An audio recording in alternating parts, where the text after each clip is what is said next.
લોકસભામાં આજે અવિશ્વાસના પ્રસ્તાવ પર ચર્ચા શરૂ થઈ છે। લોકસભામાં અગાઉ પણ આવા અવિશ્વાસના પ્રસ્તાવ આવી ચૂક્યા છે અને વિશ્વાસરૂપી શાસક પક્ષે જીત મેળવી છે। નમસ્કાર, હું છું મનોજ અગ્રવાલ ને આપ જોઈ રહ્યા છો KTV ન્યૂઝ ગુજરાતી। અગાઉ સ્પીકર સુમિત્રા મહાજને મોદી સરકાર વિરુદ્ધ અવિશ્વાસ પ્રસ્તાવની ચર્ચા માટે મંજૂરી આપી હતી। મોટાભાગના વિપક્ષો પણ અવિશ્વાસ પ્રસ્તાવને સમર્થન આપી ચૂક્યા હતા। અંતે થયેલા વોટિંગમાં PM મોદી સરકાર હેમખેમ બહાર આવી ગઈ હતી। ફરી એકવાર આ વિપક્ષોએ મોરચો માંડ્યો છે। મોદી સરકાર સામે હવે બીજો અવિશ્વાસ પ્રસ્તાવ અત્યારે જે ચાલુ થયો છે। અવિશ્વાસ પ્રસ્તાવ અને વિશ્વાસ પ્રસ્તાવ બંને નીચલા ગૃહ એટલે કે કેન્દ્ર સરકારના મામલે પણ લોકસભા અને રાજ્ય સરકારોના મામલે વિધાનસભામાં પણ લાવી શકાય છે। આ મહત્વની વાત છે। સરકારનો વિરોધ કરવા માટે વિપક્ષ અવિશ્વાસનો પ્રસ્તાવ લાવે છે। સરકાર બની રહે તે માટે અવિશ્વાસ પ્રસ્તાવ નામંજૂર થાય તે ખૂબ જ જરૂરી છે। જો અવિશ્વાસ પ્રસ્તાવને ગૃહે મંજૂરી આપી દીધી તો સરકાર પડી પણ જાય છે। અવિશ્વાસ પ્રસ્તાવ લોકસભામાં વિપક્ષ દ્વારા સરકાર વિરુદ્ધ લાવવામાં આવતો પ્રસ્તાવ છે। ત્યારે વિપક્ષ કે કોઈ પાર્ટીને એવું લાગે કે સરકાર પાસે બહુમત નથી અથવા તો ગૃહનો વિશ્વાસ ગુમાવી ચૂક્યા છે, આવી સ્થિતિમાં પાર્ટી દ્વારા પ્રસ્તાવ લાવવામાં આવે છે। અવિશ્વાસ પ્રસ્તાવ રજૂ કરવા માટે ઓછામાં ઓછા 50 લોકસભા સભ્યોનું સમર્થનની જરૂર હોય છે, જે બાદ જ લોકસભા સ્પીકરની સામે પ્રસ્તાવ રાખવામાં આવે છે। જો સ્પીકર અવિશ્વાસ પ્રસ્તાવને મંજૂરી આપી દે છે તો પ્રસ્તાવ રજૂ કરવાના 10 દિવસમાં તે અંગે ચર્ચા કરવામાં આવે છે। સ્પીકર અવિશ્વાસ પ્રસ્તાવના પક્ષમાં વોટિંગ કરાવી પણ શકે છે। આ દરમિયાન સરકાર પોતાના સાંસદોને લઈને વ્હીપ પણ જાહેર કરે છે। અગાઉ આપણે જોતા આવ્યા છે। વાત કરીએ આજની તો મંગળવારે લોકસભામાં અવિશ્વાસ પ્રસ્તાવ પર ચર્ચા થઈ રહી છે। કોંગ્રેસના સાંસદ ગૌરવ ગોગોઈએ શરૂઆતમાં 35 મિનિટ બેટિંગ કરી। તેમણે અવિશ્વાસ પ્રસ્તાવ પર શરૂઆત કરી। આ દરમિયાન તેમણે મણિપુર હિંસાથી લઈને વિદેશ નીતિ સુધીના મુદ્દા પર સરકારને ઘેરી હતી। ગોગોઈએ કહ્યું હતું કે ઠરાવ લાવવાનો હેતુ PMનું મૌન તોડવાનો છે।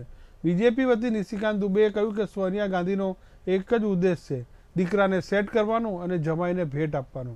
ગોગોઈએ એમ પણ કહ્યું કે વડાપ્રધાને સ્વીકારવું પડશે કે તેમની ડબલ એન્જિન સરકાર મણિપુરમાં નિષ્ફળ ગઈ છે, એટલા માટે કે મણિપુરમાં 150થી વધુ લોકોના મોત થયા છે। રાજ્યના મુખ્યમંત્રી જેમણે સંવાદ, શાંતિ અને સૌહાર્દનું વાતાવરણ બનાવવું જોઈતું હતું, તેમણે છેલ્લા 2-3 દિવસમાં ઉશ્કેરણીજનક પગલાં લીધા છે, જેના કારણે સમાજમાં તંગદિલી સર્જાઈ છે। અવિશ્વાસ પ્રસ્તાવ પર ગૌરવ ગોગોઈ બાદ નિશિકાંત દુબેએ પણ ચર્ચાને આગળ વધારી। તેમણે કહ્યું કે મેં વિચાર્યું હતું કે રાહુલ ગાંધી બોલશે અને પછી વિપક્ષનો કોઈ પણ સભ્ય બોલી શકશે નહીં। હું અવિશ્વાસ પ્રસ્તાવનો વિરોધ કરવા ઊભો થયો છું। અમે પહેલાં સાંભળતા હતા કે રાહુલ ગાંધી અવિશ્વાસ પ્રસ્તાવ પર ચર્ચા કરવા આવશે, પરંતુ ફરી નહીં, કદાચ મોડેથી જાગ્યા હશે। ગૌરવ ગોગોઈએ પહેલાં ચર્ચા શરૂ કરી તે સારી વાત છે। દુબેએ કહ્યું કે સુપ્રીમ કોર્ટે માત્ર રાહુલ ગાંધીની સજા પર રોક લગાવી છે, હજુ સુધી તેનો ચુકાદો આપ્યો નથી। રાહુલ ગાંધીએ કહ્યું કે તેઓ માફી માંગશે નહીં।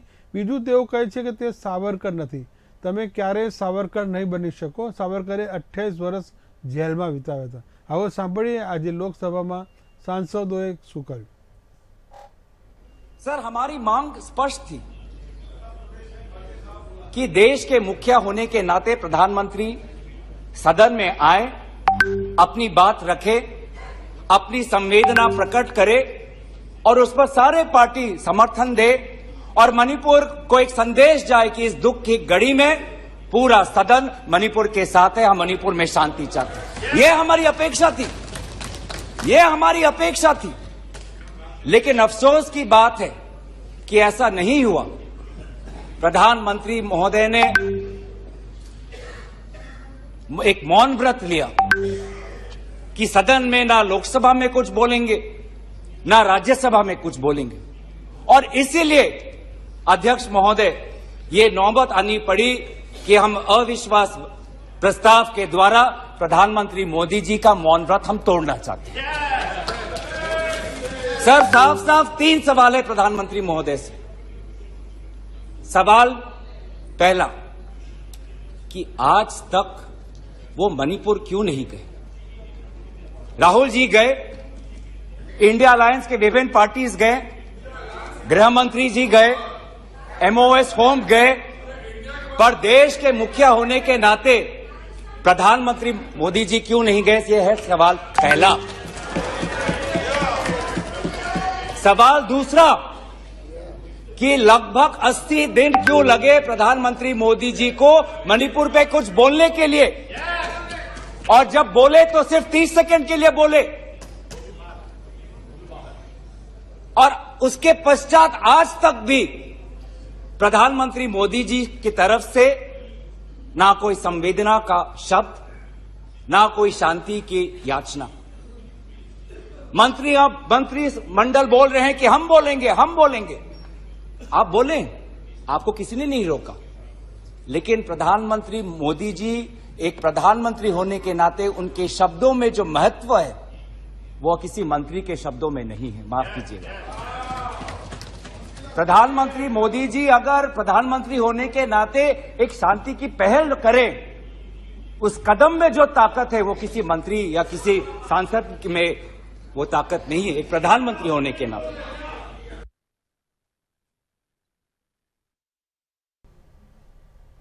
આ તો આપણે સાંભળ્યા ગૌરવ ગોગોઈને, આસામના એમપી અને કોંગ્રેસના સાંસદ છે, તેમણે 35 મિનિટ સુધી ભાષણ કરીને પીએમ મોદી પર પ્રહાર કર્યા અને ખાસ કરીને પીએમ મોદીનું મૌન તોડવા માંગે છે તે બાબતે તેમણે સીધો પ્રહાર કર્યો। બાદમાં નિશિકાંત દુબે જે ભાજપના ઝારખંડના સાંસદ છે તેમણે પણ બેટિંગ કરી અને કોંગ્રેસને બળતો જવાબ આપ્યો। लेकिन यह अविश्वास प्रस्ताव आया सर, लेकिन यह अविश्वास प्रस्ताव आया। अविश्वास प्रस्ताव किस लिए आया? यहां सोनिया जी बैठी हुई है, सोनिया जी का मैं बड़ा सम्मान करता हूं सर। सोनिया जी, मुझे जो लगता है कि उनके पार्टी की उनकी दो मनस्थिति है। वो एक हिंदू सभ्यता संस्कृति में बिलीव कर रही है, इसीलिए अलौकिका पंडिता की तरह जो पूरा किताब में लिखा हुआ है कि क्या क्या करना चाहिए एक भारतीय नारी को, उसका पूरा का पूरा पिक्चर सोनिया जी देती है। उनको दो काम करना है, बेटे को सेट करना है और दामाद को भेंट करना है।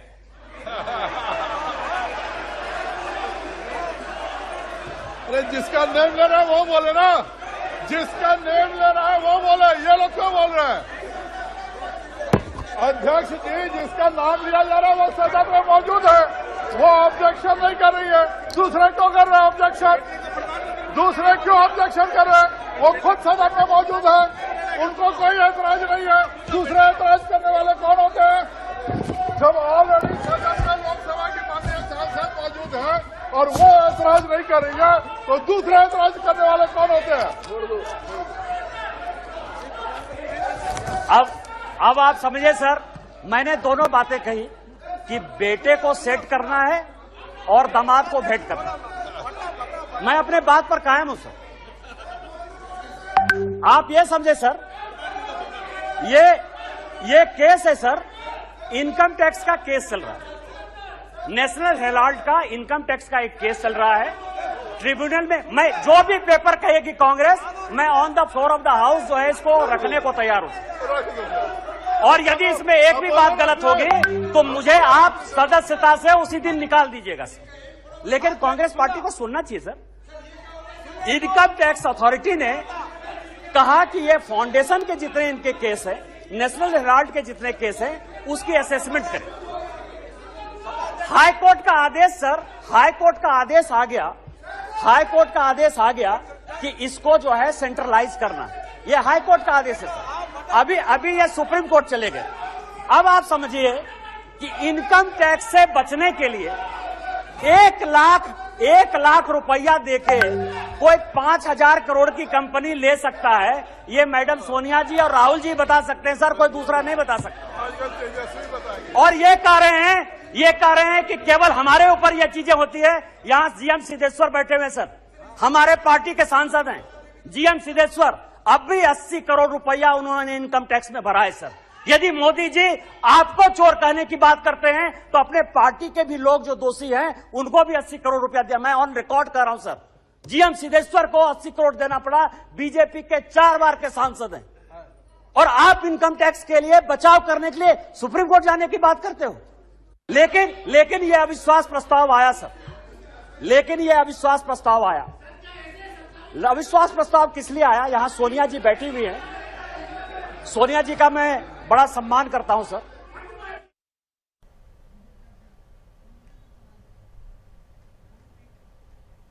તો આપણે સાંભળ્યા ગૌરવ ગોગોઈ અને સાંસદ નિશિકાંત દુબેને। આ લોકશાહીની તાસીર છે ને આપણે લોકશાહીમાં કંઈ પણ સ્વતંત્ર અવાજ ઉઠાવવા માટે સ્વતંત્ર છે, એ પણ લોકસભામાં, એ પણ પુરાવા સાથે.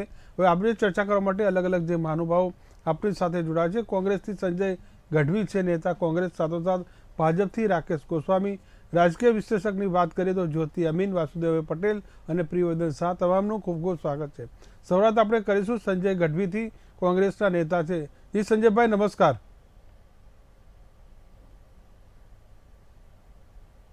જી અવાજ આવે છે મારો આપને સંજયભાઈ? જી નમસ્કાર. નમસ્કાર જી, આજે પ્રથમ દિવસે ચર્ચાની શરૂઆત થઈ છે અવિશ્વાસના પ્રસ્તાવ પર અને 35 મિનિટ સુધી આપની પાર્ટીના સાંસદ ગૌરવ ગોગોઈ જે બેટિંગ કરીને, બેટિંગનો મૂડ એક જ હતો કે પીએમ મોદી છે તે પોતાનું મૌન વ્રત છે તે તોડે. જી બિલકુલ, અમે એવું ઈચ્છીએ કે ફરીથી સદનમાં એવા સવાલો થાય કે મોદીએ પોતાના દેશના જે મહત્વના પ્રશ્નો છે એના વિશે પોતાની ચુપ્પી તોડવી પડે. કારણ કે આપણે ભૂતકાળમાં જોયું કે કુલદીપસિંહ સેંગર એ હત્યાના અને બળાત્કારના ગુનામાં દોષિત, 2 વાર કોર્ટ દ્વારા દોષિત ઠેરાવ્યા બાદ પણ મોદી સાહેબ એના પર એક શબ્દ બોલવા તૈયાર ના હોય અને એની ઉપરથી એની પત્નીને ટિકિટ દઈ દેવામાં આવે. એ તો જ્યારે લોકોમાં આક્રોશ આવે ત્યારે ટિકિટ પછી પાછી ખેંચવામાં આવી. સેમ એક ટ્રાઇબલ પર મધ્યપ્રદેશમાં આપણે જોયું કે ટ્રાઇબલ પર જ્યારે પેશાબ કરવા જેવી બહુ તુચ્છ ઘટના જ્યારે ઘટે ત્યારે પણ 2 મહિના સુધી સદનમાં સત્તા પક્ષ તરફથી કોઈ એક શબ્દ એ વિશે બોલવા તૈયાર ના હોય. ત્યારે દેશમાં લોકશાહીનું ખરેખર મરણ થઈ રહ્યું એવું લાગી રહ્યું હતું. પણ હવે રાહુલજી ફરીથી સદનમાં આવી ગયા છે અને ફરીથી અમને જવાબદેહી પર ઉભું રહેવું પડશે. નરેન્દ્ર મોદીને ફરીથી જવાબ દેવા માટે મજબૂર થવું પડશે. જી, આપણી સાથે રાકેશ ગોસ્વામી પણ જોડાયા છે. રાકેશભાઈ નમસ્કાર. નમસ્કાર મનોજભાઈ. જી, શરૂઆત કરી કોંગ્રેસે તો આપણે પણ વળતો જવાબ આપ્યો છે. નિશિકાંત દુબે જે કહ્યું છે ને, ગાંધી પરિવારને પહેલા જ દિવસે તેમને ટાર્ગેટ કર્યા છે, શું કહેશો? આપણે મનોજભાઈ એક વાત કરું એ પહેલા કે પુરાણ કાળમાં મેનકાનું તમને ઉદાહરણ ખબર છે. મેનકા વિશ્વામિત્રને મનાવવા માટે બહુ અથાગ પ્રયત્નો કર્યા, નૃત્ય કર્યા. એવી જ રીતે આજે માફ કરજો પણ આજે ગૌરવ ગોગોઈ પણ આજે મેનકાના રૂપમાં જ હતા કે 30 મિનિટ સુધી 35 મિનિટ સુધી બધી બેટિંગ કરી વિશ્વામિત્ર એટલે આપણા નરેન્દ્ર મોદી સાહેબને મનાવવા માટે, પણ એ ટસના મસ ના થયા એટલે એમનો એક દાવ નિષ્ફળ નીવડ્યો. હવે વાત કરું કે જે વિકાસ પુરુષનું જેમને બિરુદ મળ્યું છે આપણા ભારતના વડાપ્રધાન નરેન્દ્ર મોદી અને ગુજરાતના પનોતા પુત્ર, એને બદનામ કરવા માટે એને વિશ્વમાં જેને આપણે ભારત દેશને પ્રસ્થાપિત કર્યો છે આટલા 9 વર્ષના ટૂંકા સમયમાં, એને બદનામ કરવાના કાવતરા માટે આ બધી પાર્ટીઓ ભેગી થઈ છે. જી રાકેશભાઈ. અને બીજું ઇન્ડિયા નામ રાખવાથી કઈ એમના ગુણ બદલાઈ નથી જવાના. ઈસ્ટ ઇન્ડિયા કંપની પણ હતી અને ઇન્ડિયન મુજાહિદ્દીન ગ્રુપ પણ છે, એ આતંકવાદી ગ્રુપ પણ ચાલે જ છે. એટલે હવે ઇન્ડિયા નામ રાખો એટલે તમને કાલે હું સલમાન ખાન, મનોજભાઈને હું સલમાન ખાન કહું તો મનોજભાઈની બોડી સલમાન ખાન જેવી ના થઈ જાય. એટલે ઇન્ડિયા નામ રાખવાથી કઈ ફેર પડવાનો નથી. એમના ગુણ તો એના જ રહેવાના છે. જે લૂંટવાનો છે એ નવા નામથી લૂંટવાના છે દેશને. જી, એટલે તમને નામથી પણ વાંધો છે અને કામથી પણ વાંધો છે વિપક્ષોનો. આપણે સીધા પ્રિયવર્ધનભાઈ પાસે જઈશું. પ્રિયવર્ધનભાઈ, અવિશ્વાસનો પ્રસ્તાવ છે તે કોઈ નવી વાત નથી. ભૂતકાળમાં પણ આ પ્રકારના પ્રસ્તાવ આવી ચૂક્યા છે ને કેટલીક સરકાર ગબડી પણ પડી છે ને કેટલીક સરકાર ટકી પણ ગઈ છે. પીએમની જો વાત કરીએ તો આ બીજો અવિશ્વાસનો પ્રસ્તાવ છે. એક વસ્તુ એ છે કે એમાં મેજોરિટી એમની છે એટલે અવિશ્વાસની દરખાસ્ત કે પસાર થવાની નથી. એપાર્ટ ધેટ ઓલ્સો ભાઈએ એવું કહ્યું કે ભાઈ ઇન્ડિયાનું નામ બધા ઈસ્ટ ઇન્ડિયા કંપનીએ વાપર્યું. અરે ભાઈ, આ આપણે આપણા દેશના નામની વાત જો કરતા હોઈએ તો એનો અર્થ એવો થોડો કે આપણે કોઈ બી નામ જોડે કમ્પેર કરીએ. આ યોગ્ય નથી. પણ એક વસ્તુ હવે ચોક્કસ, આ ઇન્ડિયા ઇઝ ઇન્ડિયા એવું કદાચ સ્લોગન આવી શકે ખરું વિરોધ પક્ષનું. કારણ કે એને હવે એ લોકોએ એટલા માટે જ રાખ્યું છે નામ. એનું ઇટ ઇઝ અ એક્રોનિમ, એટલે કે એક મોટું નામ છે એનું નાનું નામ, નાનું સ્વરૂપ INDI એ કર્યું છે. એટલે એકચ્યુઅલી આમ જોવા જોઈએ તો એ નામને લઈને આ બધા વળગી રહ્યા છે ભાજપ વાળા. એ કઈ યોગ્ય દેખાતું નથી અથવા યોગ્ય લોજિકલી પણ નથી. બીજી વસ્તુ એ છે કે જ્યારે મોદી સાહેબે પોતાને મૌન જ્યારે તોડવાનું હોય અને જ્યારે ખરેખર સંસદમાંથી વિરોધ પક્ષો અવિશ્વાસની દરખાસ્ત લાવ્યા હોય તો એમણે એમનો જવાબ કરવાની પણ જવાબદારી છે જ. જો કે મોદી સાહેબ બહાર બધું ઘણું બોલે છે, બહાર જ્યારે સંસદ સિવાય બહાર બોલવામાં તો એમને વાંધો નથી આવતો, તો સંસદમાં કેમ નથી બોલતા એ પણ એક પ્રશ્નાર્થ છે. કદાચ એમની સ્ટ્રેટેજી પણ હોઈ શકે કે બધાને ઉશ્કેરવા, બધાને પછી એક એક્સ્ટ્રીમ ઉપર આવે અને પછી કઈ સ્ટેટમેન્ટ આપવું, એવી કદાચ સ્ટ્રેટેજી હોય તો ખબર નથી. પણ એક વસ્તુ ચોક્કસ છે કે આ વિરોધ પક્ષો જે 26 એકત્રિત થયા છે એની એક સ્ટ્રેન્થ ઊભી થઈ છે. રાહુલ ગાંધી જ્યારે આજે વિપક્ષમાં 133 દિવસ પછી પાછા આવ્યા એટલે એની પણ એક ઇમ્પેક્ટ આખા દેશમાં પડ્યો છે. લોકોએ પણ વિચાર્યું કે ભાઈ અલ્ટિમેટલી એમની જીત થઈ છે. ભલે સુપ્રીમ કોર્ટની અંદર સુપ્રીમ કોર્ટે સ્ટે તો આપી જ દીધો છે.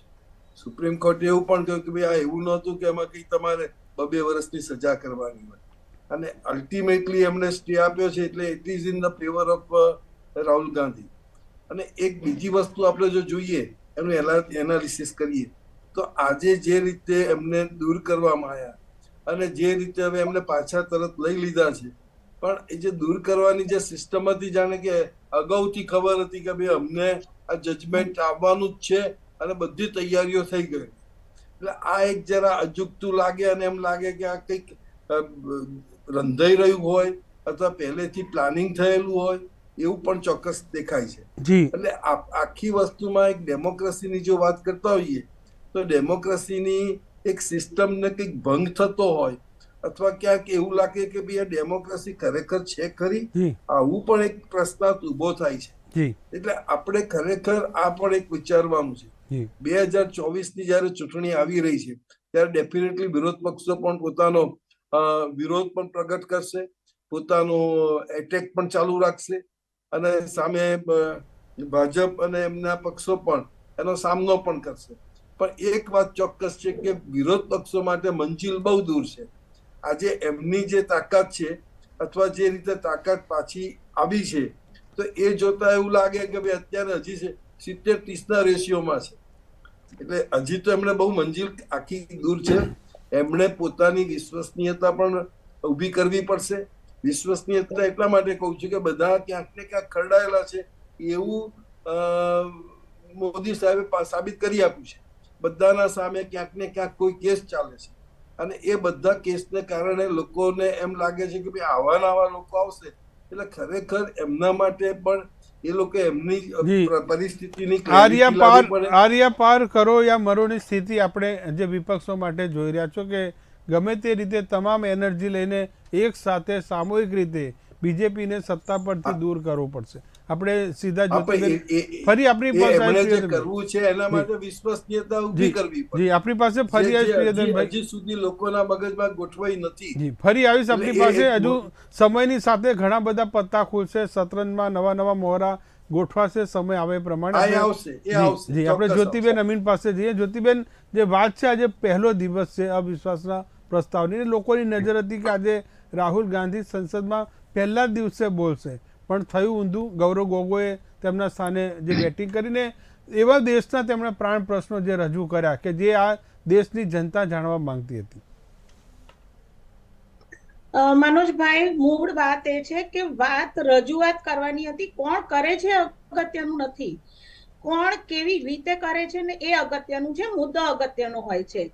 એટલે આમાં એવું છે કે જો રાજીવ ગાંધીએ કરી હોત તો પણ જેમને હલ્લો કરવો છે એમને એમના તારણો કાઢીને રાખ્યા હોત, એમણે ના કર્યો, કદાચ વિચારેલા કારણ હવે બોલવાની જરૂર ના પડે. એટલે આ કેવું છે, સામસામી છે કે નથી બોલ્યા તોય પ્રોબ્લેમ છે, બોલ્યા હોત તોય પ્રોબ્લેમ હોત. મૂળ મુદ્દો વાતનો છે કે કોણે રજૂ કરી એ અગત્યનો નથી. બીજી વસ્તુ કે આ વખતે મને કહેવા દો કે ખરેખર મને બહુ જ નિરાશા થઈ છે મણિપુર ના હિંસામાં નરેન્દ્ર મોદીજીનું વલણ જોઈને. કારણ કે એક જમાનામાં મનમોહન સિંહને પોતે જ મૌન મોહન સિંહ એવું કરીને મૌની બાબા કહેતા હતા. તો અત્યારે એ શું કરી રહ્યા છે? અને પોતે આમ તો સંસદ સભ્ય છે, તો એમણે સંસદમાં હાજરી કેટલો સમય આપી, એમને પણ આપવું જ જોઈએ અને સંસદમાં નિવેદન આપવું જોઈએ, એમને પ્રયત્ન કરવો જોઈએ, પણ કશું નથી દેખાઈ રહ્યું. એક્શનના નામે એકદમ મીંડું. એટલે ખરેખર આ બાબત મને પણ બહુ જ નિરાશાજનક લાગી અને કદાચ જેટલા મોદીના ચાહકો છે એમને પણ થોડુંક વિચિત્ર લાગી જ રહ્યું હશે. અને વિપક્ષોએ આ છેલ્લા હથિયાર તરીકે અવિશ્વાસ પ્રસ્તાવ લાવ્યા.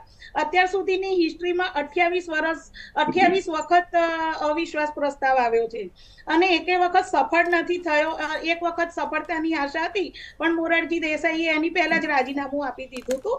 એટલે એમને ખબર છે કે અત્યારે તગડી બહુમતી છે એટલે એમનો પ્રસ્તાવ પારિત નથી થવાનો. પણ બીજો એમની પાસે કોઈ ઓપ્શન નતો રહ્યો કે વડાપ્રધાન સંસદમાં બોલે.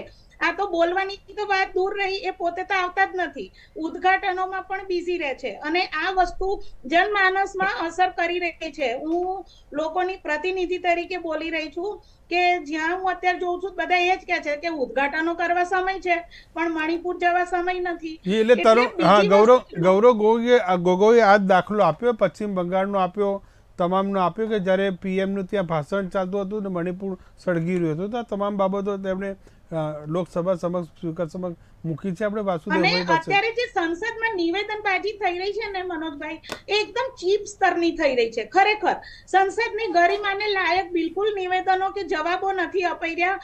બસ આક્ષેપ ને આક્ષેપ.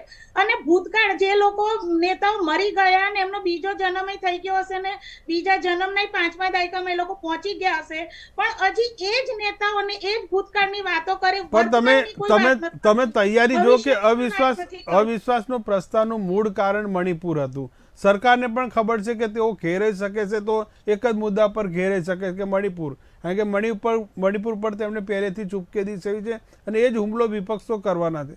તેને લઈને શાસક પક્ષે પણ પૂરી તૈયારી કરી હતી ગાંધી પરિવારને ટાર્ગેટ કરવો.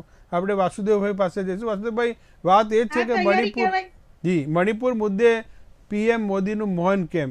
80 દિવસ બાદ જ્યારે પીએમ બોલ્યા એ પણ માત્ર 30 સેકન્ડ. વિપક્ષોનું આ જ કહેવું હતું.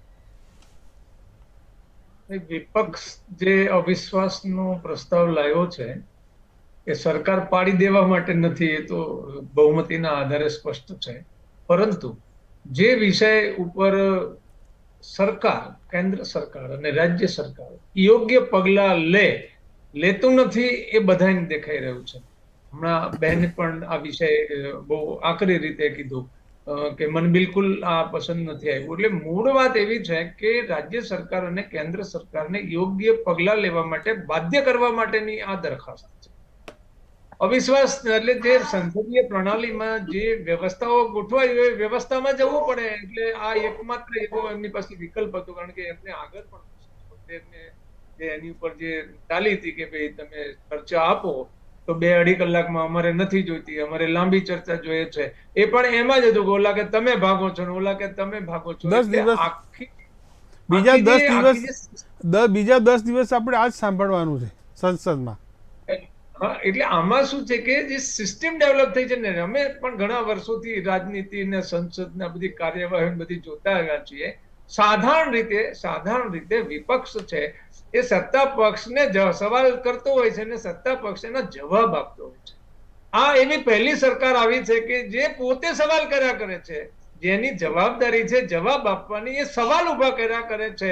અને હમણે બેને કીધું એ પ્રમાણે જેનો ફરી જન્મ થઈને એ અત્યારે મતદાતા થઈ ગયો છે, ચૂંટણી લડતો હોય છે, એવી સ્થિતિમાં જે પરિસ્થિતિ ડેવલપ થઈ છે, કદાચ ભારતના આખા સંસદીય જે 70-75 વર્ષ થયા છે એમાં આ નવીન ઘટનાઓ ઘટી રહી છે કે સત્તા પક્ષ પ્રશ્નો કરે છે, મીડિયાનો પણ આ જ રોલ છે. મીડિયા પણ પ્રશ્ન કોને કરે છે? વિપક્ષને પ્રશ્ન કરે છે.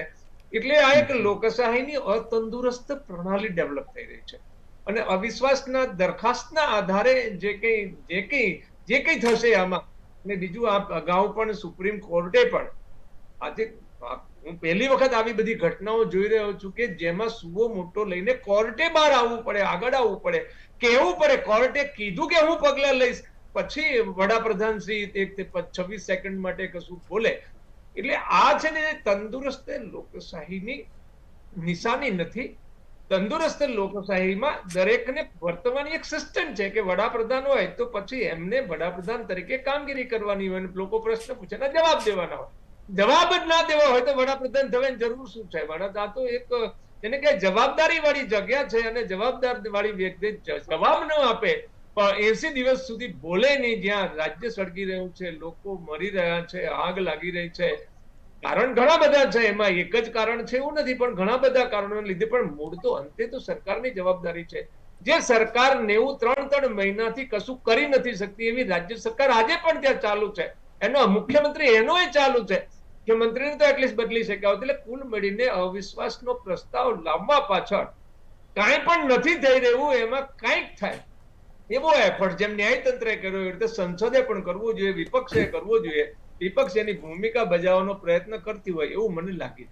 જી, રાકેશભાઈ પાસે આપણે, રાકેશભાઈ વાત આપણે વાસુદેવભાઈની, જ્યોતિબેનની, પ્રિયોદનભાઈની કે પીએમ મોદી મૌન કેમ છે? ઓસ્ટ્રેલિયામાં બોલે, અમેરિકામાં બોલે, અલગ અલગ દેશોમાં જઈને 45 મિનિટ ત્યાંની જનતાને સંબોધન કરે, ડાયસ્પોરાને સંબોધન કરે, પણ ઘર આંગણે જે સળગતો પ્રશ્ન છે ત્યાં પીએમ ચૂપ કેમ છે?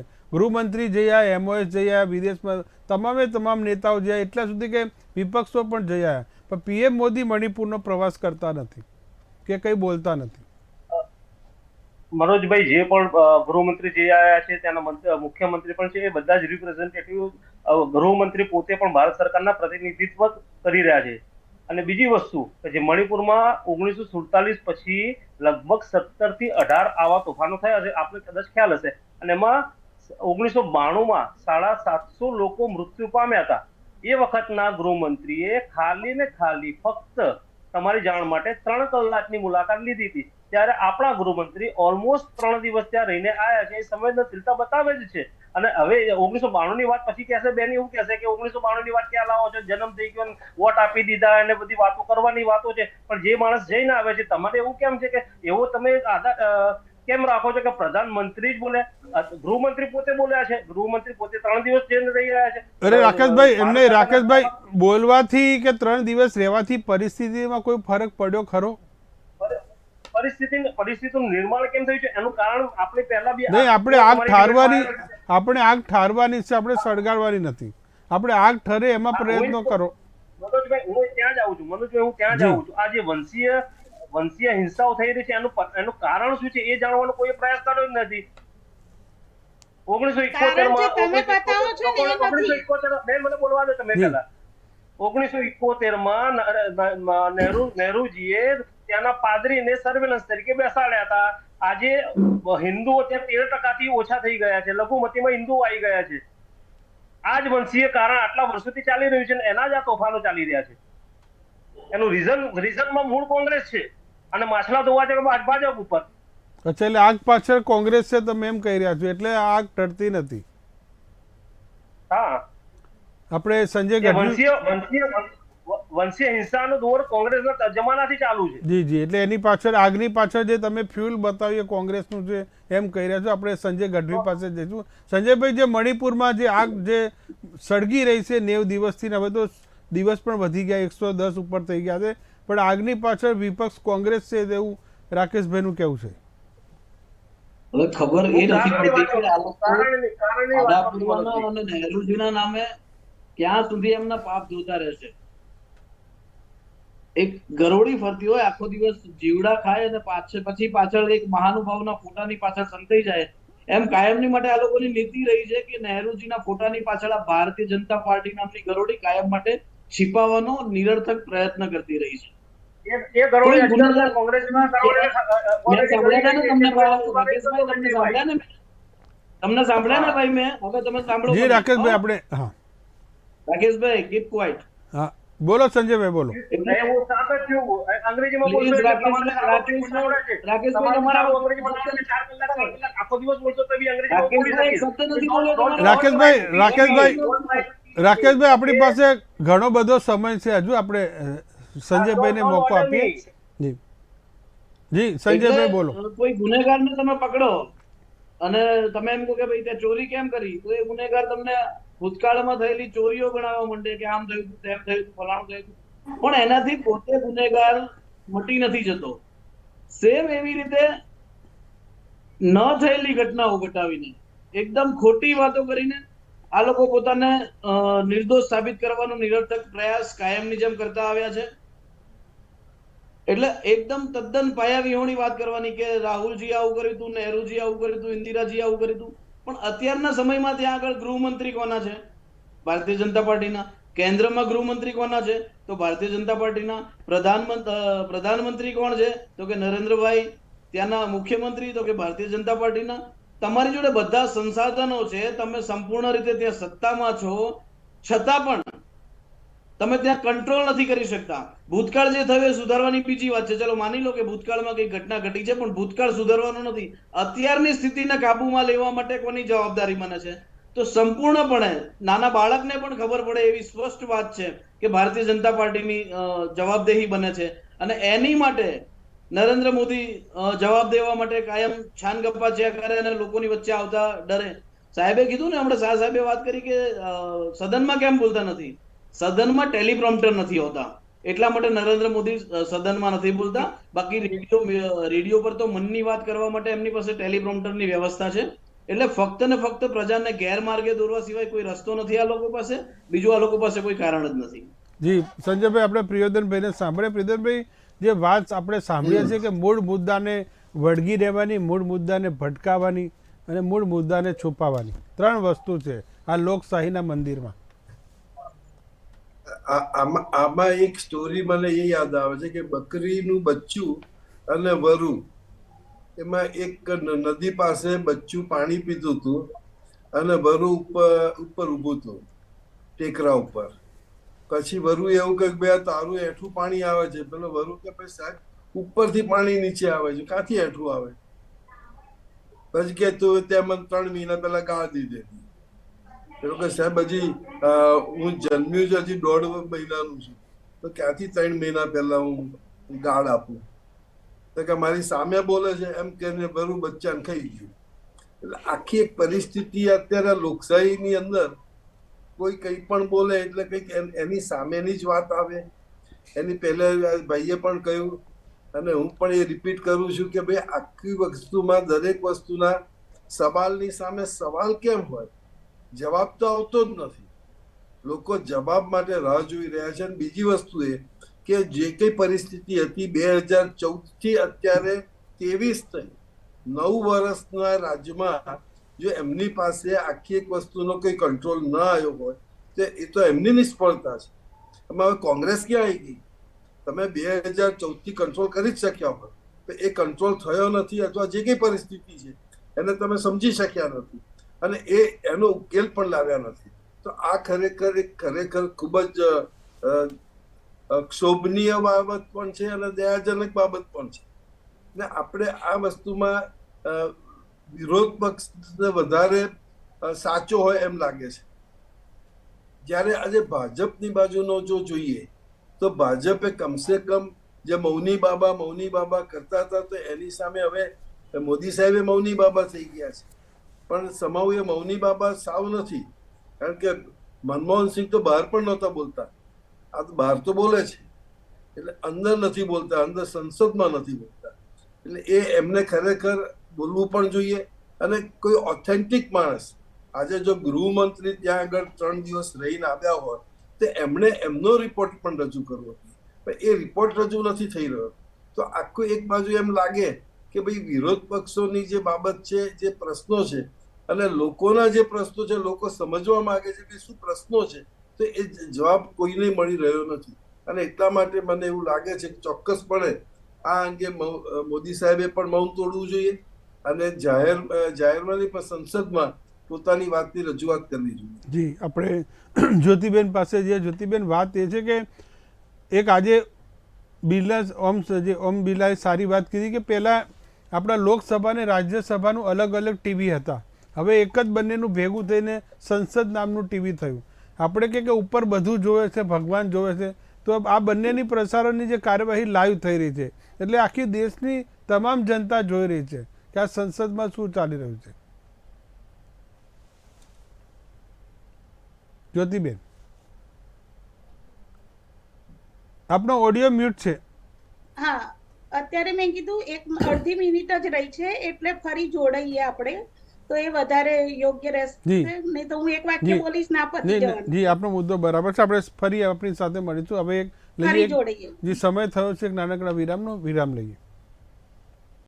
જી, તો આપણે ચર્ચા કરી હતા 2024નું રણ એ શક્તિ પરીક્ષણ એક પ્રકારનું રિહર્સલ જ છે કે 2024માં ખરાખરીનો જંગ છે, તેના અત્યારથી જે સત્રના મોરા છે તે ગોઠવી રહ્યા છે ને અવિશ્વાસ તો એક બહાનું છે, પણ એ બાને સરકાર સામે જે સવાલો ઉઠાવવાનો જે વ્યાપ છે, સવાલ ઉઠાવવાનો જે સમયગાળો છે તે વિપક્ષોને મળી રહે ને. અગાઉ પણ મેં કહ્યું કે રાજ્યસભા અને લોકસભા બંને અલગ અલગ હતા, હવે બંનેનું જોઈન્ટ કરીને એક સંસદ નામનું જે ટીવી પ્રસારણ થયું છે તેનું આખું દેશ છે તે જોઈ રહ્યું છે કે સંસદમાં કેવા પ્રકારની કાર્યવાહી થઈ રહી છે. આપણી સાથે જ્યોતિબેન પણ જોડા છે.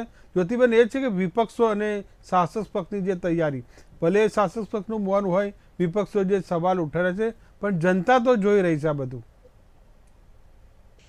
બિલકુલ મનોજભાઈ, જનતા જુએ પણ છે, સમજે પણ છે, અને અત્યારે પણ જે નિવેદનો અપાઈ રહ્યા છે એ પણ જનતા સાંભળી રહી છે. હવે હું એટલું જ પૂછું કે કયા રાજ્યનો ઇતિહાસ રમખાણ વગરનો રહ્યો છે? મણિપુર એકલાની શું કરવા વાત છે?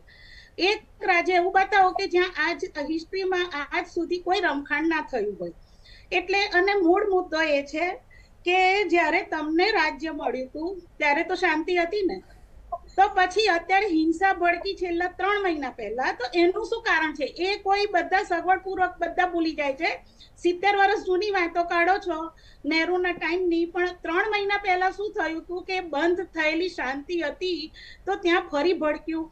એમાં હું તમને કહું કે મૂળ મુદ્દો એ છે કે ત્યાં આગળની જે હિસ્ટ્રી છે, ત્યાં મૈતેઈ લોકો હિન્દુ છે અને બહુમતીમાં છે, 53% વસ્તી છે, માઇનોરિટી નથી આયા. અને કુકી ને નાગા લોકો છે, એ લોકો પર્વતીય વિસ્તારોમાં રહે છે અને એ લોકો રિઝર્વેશનમાં આવે છે.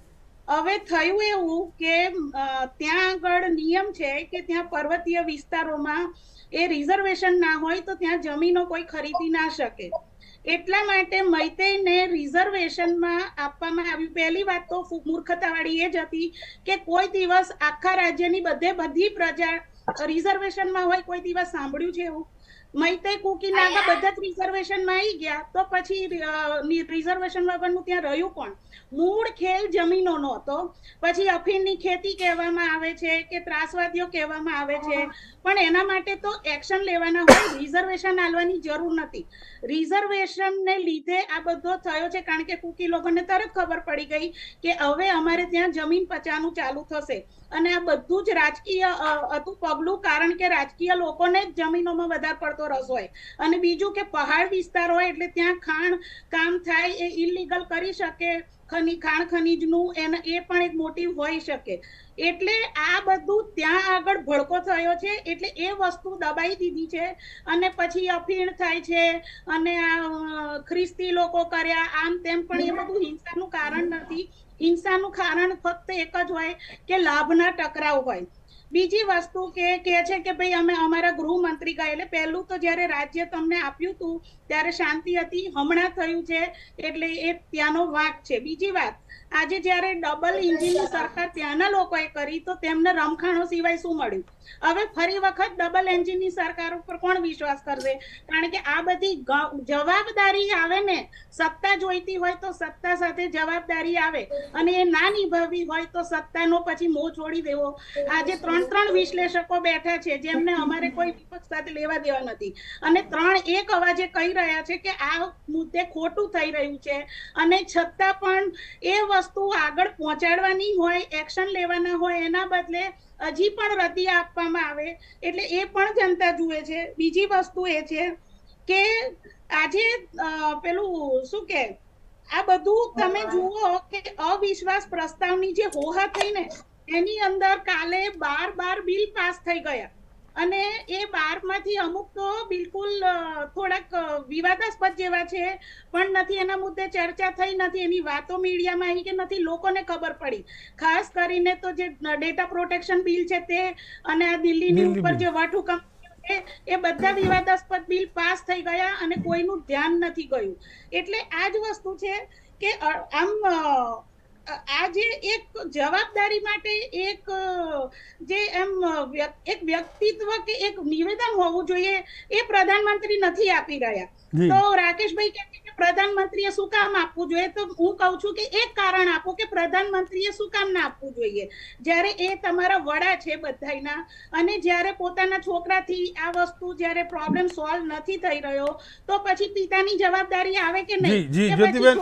જી, આપણને ખબર છે કે મહાભારત રચાયું કેમ? મહાભારતનો એક પ્રસંગ જો ના બન્યો તો મહાભારતની રચના જ ના થાય. મણિપુરની જો વાત કરીએ, મણિપુરની જો હિંસા ના બની હોત, પ્રધાનમંત્રી જો મૌન ના રહ્યા હોત અને તેઓ જો સતત સ્ટેન્ડ અપનાવ્યું હોત તો આ વિશ્વાસનો પ્રસ્તાવ આવત જ નહીં. આપણે વાસુદેવભાઈ પાસેથી, વાસુદેવભાઈ, આપણે વાત એ કર્યા છે કે મણિપુર મુદ્દે જે રીતે આપણે શાંતિ રાખીને બેઠા છે. શરૂઆતમાં મણિપુરમાં ઘરે ઘરે દરેક મહિલાઓના હાથમાં લાકડીઓ હતી, અત્યારે ઘરે ઘરે AK-47 આવી ગઈ છે. મણિપુરમાં જે વ્યવસ્થાઓ જે ગોઠવાય છે રાજ્ય સરકાર તરફ, કેમ આવી રીતે ગોઠવાય? હથિયારો લૂંટાઈ જાય. તમે આવડો મોટો દેશ છે, એનું નાનકડું એક રાજ્ય છે, એ રાજ્યની વ્યવસ્થામાં આટલા બધા ફોર્સિસ, દેશભરના ફોર્સિસ આપણે લગાડી શકીએ છીએ, આપણી પાસે તાકાત છે, અને હથિયારો ચોરાયેલા પાછા ના આવે. એટલે આ જે આખી પરિસ્થિતિ છે ને, એ પરિસ્થિતિ એવી દેખાય છે કે ક્યાંક ને ક્યાંક ચસમપોશી છે.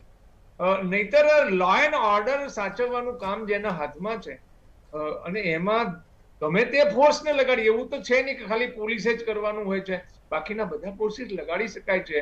તેમ છતાં પણ જે વ્યવસ્થાઓ ડેવલપ ત્યાં થઈ છે એ શંકા ઉપજાવે છે. અને બીજું એવું છે કે સરકાર જે કંઈ કરી રહી છે એ યોગ્ય તો નથી, આટલા સમયથી નથી કંટ્રોલ થયો. ગુજરાતમાં બધી જગ્યાએ રમખાણો થતા જ હોય છે, પણ રમખાણો માટે જે એક્શન લેવાનો જે સમયગાળો હોય છે, અથવા તો રમખાણ તરફ ધ્યાન આપવાનો જે સમયગાળો હોય છે, સમયગાળો ચૂકી જઈએ આપણે અને લાંબા સુધી એની ઉપર ધ્યાન જ ના આપીએ, એટલે પછી આમાં બધા નવા કારણો ઉમેરાય છે. તોફાન થઈ શકે અનેક કારણ. મેં પહેલા પણ કહ્યું હતું કે મણિપુરમાં તોફાન થવાનું એકમાત્ર કારણ માહિતી એ નથી, એના ઘણા કારણો છે. એમાં પોતાના સ્વાર્થો ઘણા લોકોના સંકળાયેલા છે.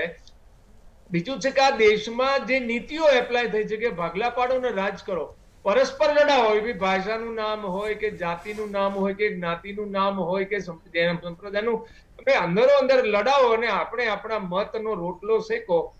એ જે નીતિ ચાલી રહી છે એ નીતિ પણ એટલી જ આમાં જવાબદાર છે. એટલે હવે લોકશાહી 75 વર્ષે ખરેખર તો લોકશાહી પુખ્ત થવી જોઈએ, લોકશાહીની દિશામાં સારા સ્ટેપ લેવા જોઈએ. એને બદલે લોકશાહીનું જે રીતે ધોવાણ થઈ રહ્યું છે, તમે જુઓ આ દાખલો બન્યો છે. સરકાર માટે, વાસુદેવ, સરકાર માટે તો આ અમૃતકાળ છે.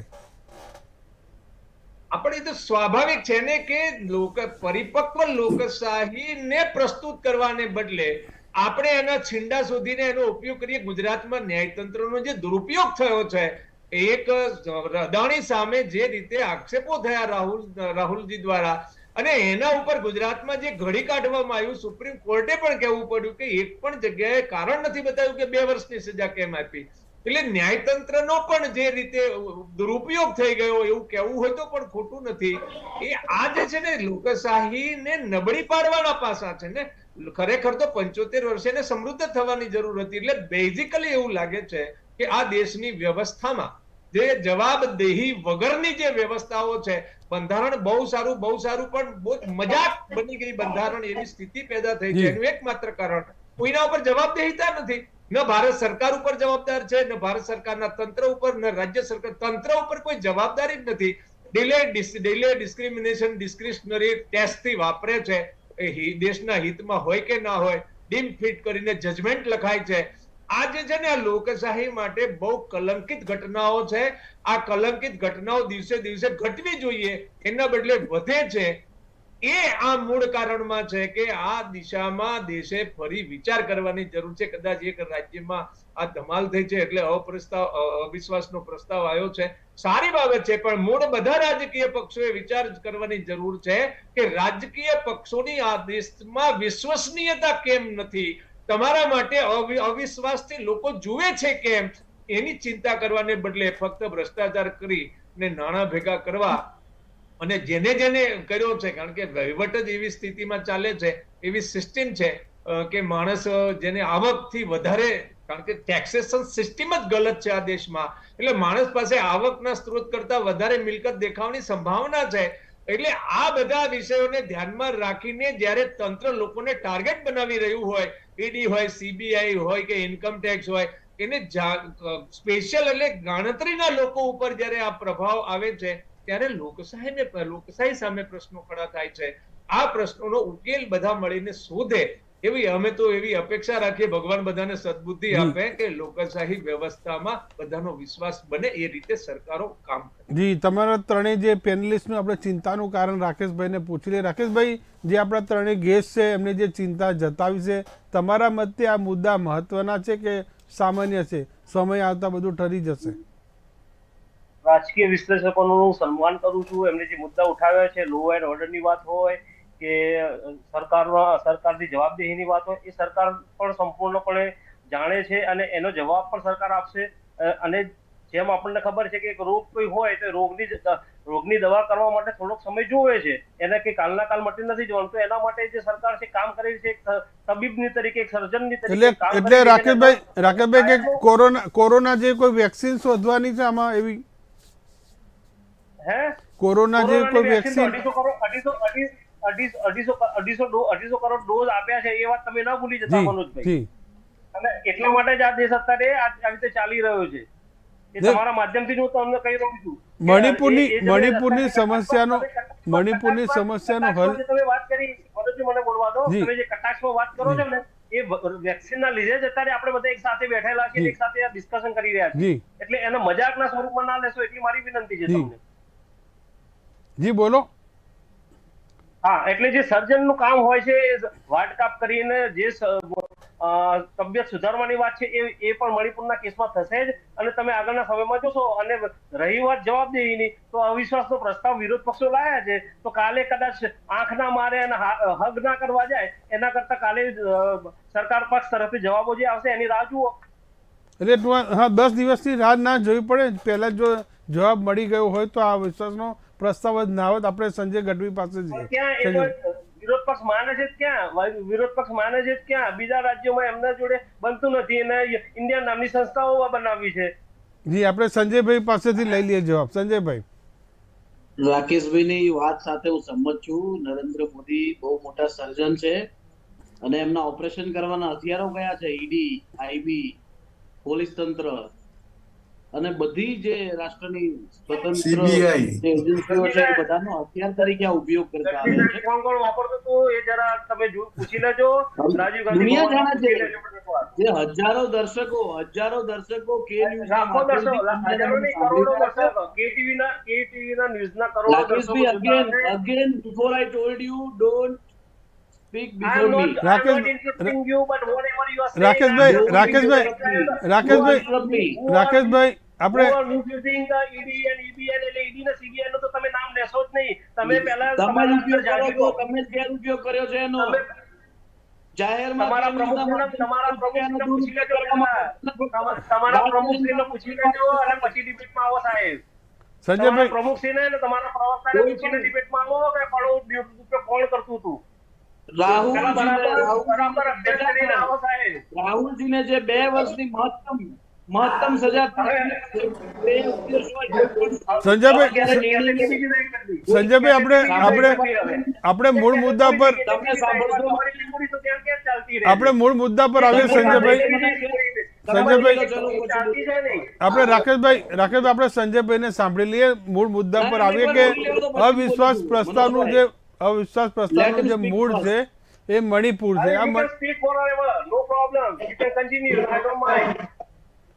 જી રાકેશ. સંજયભાઈ. મનોજભાઈ, આપે શરૂઆતમાં કીધું કે મહાભારત કાળ જેવી ઘટના ઘટી, પણ મહાભારત સમયે પણ એ વખતે ફક્ત ચીરહરણનું પ્રયત્ન થયો હતો, ચીરહરણ નતા થયા. એ વખતે ભગવાન જી તમે ઓડિયો જી હલો અવાજ આવી રહ્યો છે? જી બોલો. ત્યારે ચીરહરણ કરવા માટે ફક્ત પ્રયત્નો થયા હતા, જ્યારે અત્યારના સમયમાં તો ચીરહરણ થઈને એની સાથે બહુ અહીંથી વર્ણવી ન શકાય એવી ઘટના ઘટી છે સાહેબ. અને ત્યારે દેશનો વડો, દેશનો રાજા છે એ મુખ બધીર હોય એમ પોતે એક જગ્યાએ બેસી અને ફક્ત બધું જોયા કરે છે અને 90 દિવસ થવા આવ્યા ત્યાં સુધી એની ઉપર કોઈ પ્રતિક્રિયા નથી આપી રહ્યો.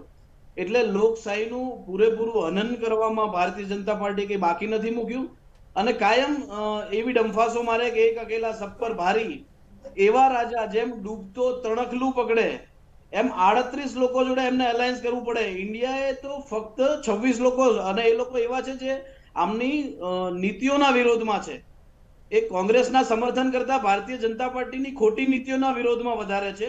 એ લોકો એક થઈને જરાની ખોટી નીતિઓની વિરોધમાં લડી રહ્યા છે, લોકશાહી, દેશની લોકશાહી બચાવવા માટે લડી રહ્યા છે. ત્યારે જેમ ડૂબતો તણખલું પકડે એમ એમની જે ટોટલ 38 પાર્ટી છે, માની લો 24 સંજયભાઈ એક વાત છે કે માની લો કે પીએમ મોદી મણિપુર મુદ્દે જો નિવેદન આપી પણ દે તો શું મણિપુરની આગ શાંત થઈ જશે? મણિપુરની સમસ્યા હલ થઈ જશે?